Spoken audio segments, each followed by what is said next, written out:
Na madrugada da sexta-feira, dia 8 da semana passada, foi confirmada a morte de um dos maiores mangakás, se não o maior mangaka da história, Akira Toriyama. Obviamente sabemos da existência de Tezuka e a importância dele para os mangás, mas foi Akira Toriyama que popularizou todo um gênero e influenciou muita gente, inclusive muitos autores. Grandes autores que vemos por aí, por exemplo, são todos fãs de Akira Toriyama. Então não podemos descartar a importância desse homem na indústria, não só nipônica, mas também mundialmente. Dragon Ball é conhecido mundialmente, Dragon Ball fez muita parte da cultura latino-americana, então esse homem é gigantesco. No vídeo de hoje, para homenagear o nosso querido Akira, eu não quero vir aqui contar uma história de como ele influenciou na minha vida, influenciou eu a gostar de anime, até porque daí esse vídeo ficaria gigantesco e esse não é o foco. Hoje eu quero comentar com vocês e até mesmo apresentar algumas obras dele, que provavelmente alguns de vocês aí nem conheçam. Então,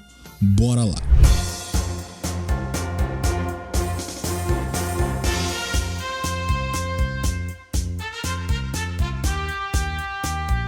Fala galera, Nascente aqui. Toriyama, assim como muitos artistas, começou sua carreira participando de concursos de mangás, promovidos na época pela revista Monthly Young Jump, da Shueisha. Seu primeiro trabalho foi publicado em 1977, intitulado de Awawa World, que é uma história cômica que se passa com samurais e super-heróis no Japão feudal. A história é super curta e nunca foi publicada oficialmente na íntegra, então é um material super complicado de achar, mas eu encontrei, então se eu consigo, vocês também conseguem. Seguindo nas partes de concursos, Toriyama chamou a atenção da Shueisha, sendo finalista do concurso com um certo mangá intitulado Mysterious Rain Jack, um mangá também com foco em comédia. Entretanto, ele é uma paródia de Star Wars, filme que foi lançado quase que um ano antes da publicação desse mangá. Então, meio que tava na moda e o homem, foi visionário em já fazer uma paródia. Chegamos então ao primeiro mangá publicado pelo mestre de forma profissional,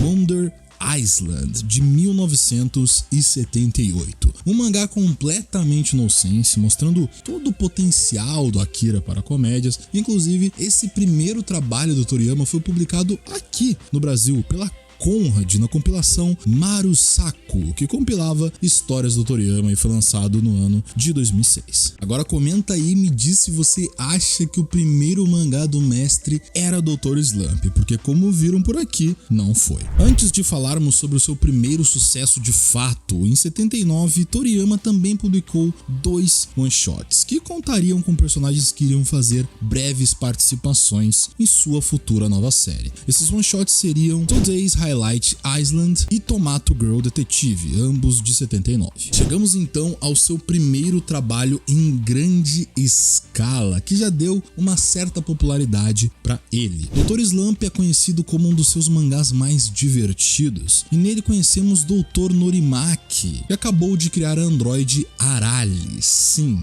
aquela personagem apelona do Budokai Tenkaichi 3. A história se passa na Vila Pinguim, uma vila divertida que inclusive aparece brevemente durante as primeiras aventuras de Goku. Sim, rola esse crossover e é bem legal. O Dr. Slump foi lançado em 1980 e durou aí pelo menos 4 anos, sendo encerrado em agosto de 84 na Shonen Jump 39. Entretanto, um pouco antes, em 1982, Akira já estava planejando algo. Em uma entrevista em um programa na NHK, focado em mangás, Toriyama comentou sobre o sucesso de Dr. Slump e já durava 2 anos. Porém, o artista não se mostrava tão satisfeito assim, dizendo que ele queria desenhar coisas novas e diferentes, e que pelo menos naquele momento ele estava se sentindo limitado. Então, antes do seu principal sucesso, inclusive durante a publicação de Dr. Slump, Toriyama publicou alguns one-shots que inclusive seriam compilados no Marusaku, que falei mais cedo. Então se preparem aí que a lista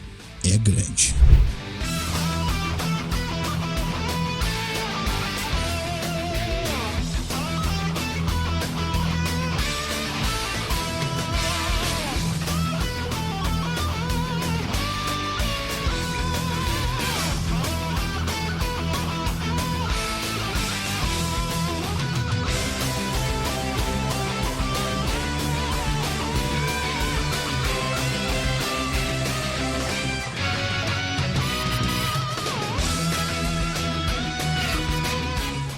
Após essa série de histórias curtas e chegando finalmente ao fim de Dr. Slump em 84, no mesmo ano, Toriyama lança a história que faria o mundo inteiro conhecê-lo. Em novembro de 84, na Shonen Jump 51, é lançado oficialmente Dragon Ball. E o resto é história.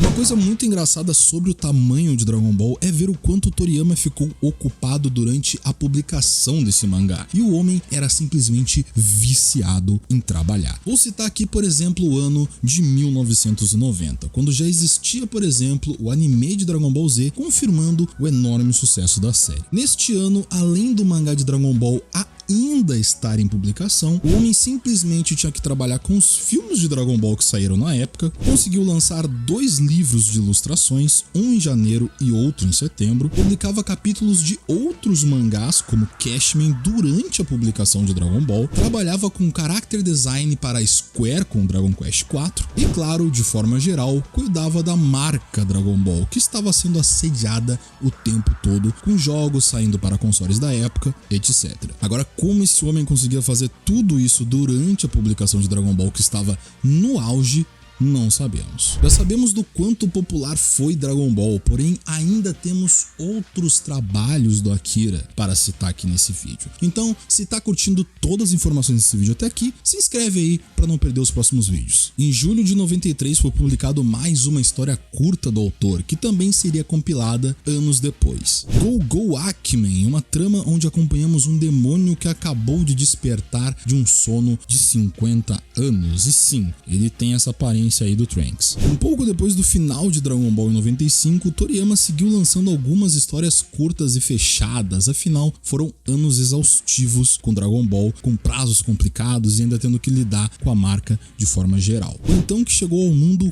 Koa, que foi publicado em 1997 na Weekly Shonen Jump, tendo um total de 14 capítulos. A história é sobre uma epidemia que atacou uma pequena vila de monstros e mortos-vivos. O protagonista se chama Paifo e junto de seus amigos vão atrás de uma cura para essa epidemia. Em 98 temos mais uma história fechada, Kajika, de 12 capítulos. Uma história mais simples dessa vez, nem contendo tanto foco assim em comédia. Kajika é um menino que foi transformado em um homem-raposa depois de ser amaldiçoado por uma raposa que ele mesmo matou sem motivo aparente. O detalhe é que ele só vai conseguir se livrar dessa maldição após salvar 1000 vidas. Já em 99 tivemos uma das publicações mais instáveis de Toriyama, com o mangá Nekomajin. Seus capítulos eram publicados de maneira irregular, tanto que a série, mesmo sendo curta, durou de 99 até 2005, tendo um total de apenas 8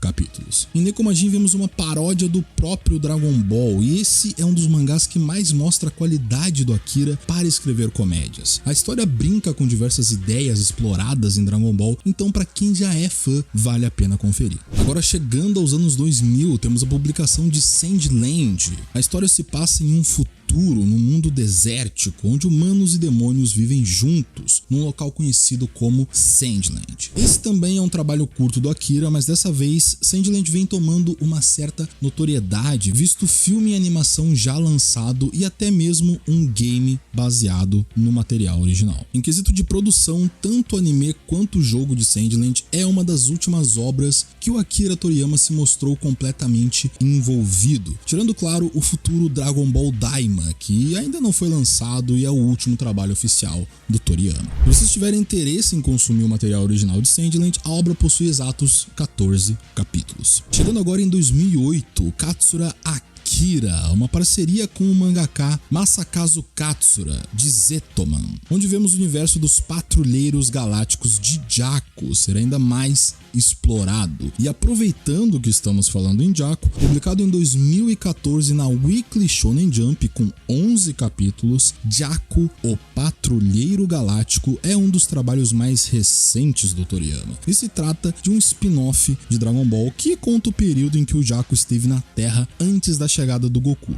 Amigos, Akira Toriyama nunca foi apenas Dragon Ball ou Dr. Slump. além de ser um mangaka imparável que publicava diversas coisas ao mesmo tempo, como one-shots e até mesmo um livro ilustrativo dando dicas de como desenhar mangá, o homem era simplesmente muito envolvido em todos os seus trabalhos, dando praticamente a vida em todos eles. Também vimos seus envolvimentos nos games, como em Dragon Quest e principalmente no aclamado Chrono Trigger.